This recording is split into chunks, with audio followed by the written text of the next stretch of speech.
আয় আল্লাহ হাবিবের খাতির রহমত করে আমার দেশকে বিদেশি শক্তি থেকে হেফাজত করুন, আমার দেশের সার্বভৌমত্বকে হেফাজত করুন।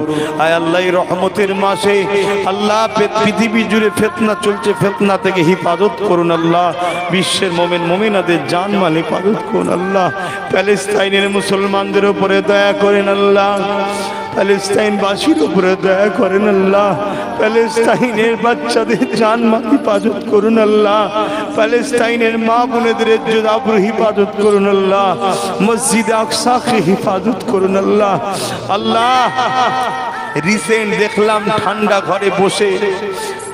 ঘরে বসে নিজেদের মধ্যে সেটিং করে নিয়ে বাংলায় অশান্তির আগুন জ্বলিয়ে নিরীহ মানুষের সম্পদ দোকান পাশারিকে লুট ভাঙচুর করাবার যে পরিকল্পনা, মানুষের মধ্যে আতঙ্ক, আল্লাহ এই ফিতনাবাজদের হাত থেকে আল্লাহ নিরীহ মানুষকে হেফাজত করুন আল্লাহ।